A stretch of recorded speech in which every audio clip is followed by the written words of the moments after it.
அனைவருக்குமே வணக்கம்.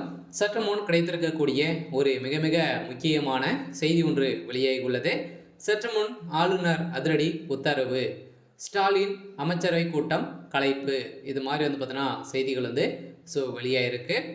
ஏற்கனவே பார்த்தீங்கன்னா அமைச்சரவை கூட்டம் நடைபெற்றது இல்லையா? பார்த்தீங்கன்னா முதல்வர் ஸ்டாலினுடைய தலைமையில் தமிழகத்தில் அமைச்சரவை கூட்டம் நடைபெற்றது.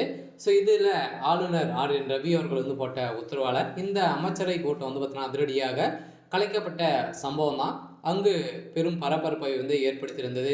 இந்த நிலையில் தான் ஆளுநர் ஆர்.என். ரவி அவர்களுக்கு திமுகவினர் பார்த்தீங்கன்னா எதிராக போராட்டங்கள் நடத்தியிருந்த நிலையில் இப்போ அதிரடியாக ஆளுநர் போட்ட உத்தரவால் இப்போ முதல்வர் ஸ்டாலின் அவருடைய தலையில் ஒரு மிகப்பெரிய இடியாக தான் விழுந்திருக்கு. இதை பற்றி இந்த வீடியோவில் பார்க்கலாம். அதுக்கு முன்னாடி நம்ம சேனலுக்கு இப்போ தான் நீங்கள் முதல் முறையாக வந்திருக்கீங்க அப்படின்னா மறக்காமல் நம்மளுடைய சேனலை சப்ஸ்கிரைப் பண்ணி சப்போர்ட் பண்ணுங்கள். வாங்க வீடியோக்குள்ளே போகலாம். பார்த்தீங்கன்னா சமீப காலத்தில் இருந்தே ஆளுநர் ஆர்.என். ரவி அவர்களுக்கும் தமிழ்நாடு அரசுக்கும் பார்த்தீங்கன்னா இடையே நிறைய வாக்குவாதங்கள் ஏற்பட்டு இருக்குது. இதில் பார்த்தீங்கன்னா உச்சநீதிமன்றத்தில் ஆளுநர் மீது வழக்கு தொடர்ந்து இருந்தாங்க.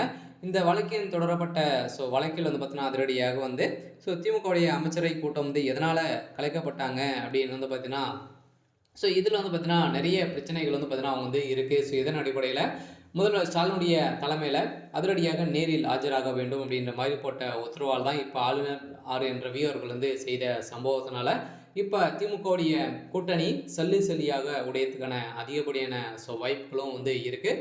ஆனால் இந்த வழக்கை முதல்வர் ஸ்டாலின் அவர்களிடையே தரப்புக்கு பார்த்தீங்கன்னா திருப்பி விடக்கூடிய நிலைக்கு தான் இப்போ போயிருக்கக்கூடிய நிலையில் இப்போ அமைச்சரவைகள் கூட்டத்தில் பார்த்தீங்கன்னா நடந்த கலவரத்தால் அங்கு அமைச்சரவை கூட்டம் கலைக்கப்பட்டு இருக்கக்கூடிய நிலையில் தான் பார்த்தீங்கன்னா இப்போ அதிரடியாக இதற்கு உறுதுணையாக ஆளுநர் ஆர்.என். ரவி அவர்கள் இருந்திருக்காரு அப்படின்ற மாதிரி குற்றச்சாட்டுகள் வைத்திருக்கக்கூடிய நிலையில் ஏற்கனவே தமிழ்நாடு சட்டப்பேரவையில் நிறைவேற்றப்பட்ட மசோதாக்களை எந்த ஒரு காரணமும் தெரிவிக்காமல் ஆளுநர் ஆர்.என். ரவி திருப்பி அனுப்பி வைத்திருக்கிறார். மசோதாக்களை ஏன் திருப்பி அனுப்புகிறோம் என்ற காரணத்தை தெரிவிக்காவிட்டால் ஆளுநர் ஆர்.என். ரவி மனதில் என்ன இருக்கிறது என்பதை எப்படி தமிழக அரசால் தெரிந்து கொள்ள முடியும் என உச்சநீதிமன்றம் மீண்டும் சரமாரியாக கேள்வி எழுப்பியிருக்கக்கூடிய நிலையில் தான் பார்த்தீங்கன்னா இப்போ அதிரடியாக ஆளுநர் செய்த சம்பவம் தான் இப்போ திமுகவுடைய தலைமையகத்துக்கு ஒரு மிகப்பெரிய இடியாக தான் விழுந்திருக்கு.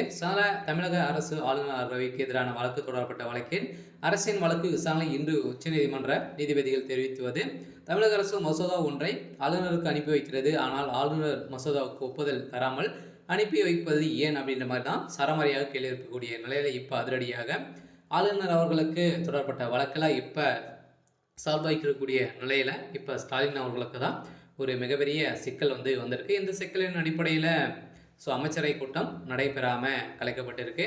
சரி, ஓகே. இன்னைக்கான அப்டேட் இதுதான். மறக்காமல் நம்மளுடைய சேனலை சப்ஸ்கிரைப் பண்ணி சப்போர்ட் பண்ணுங்கள். தேங்க்யூ.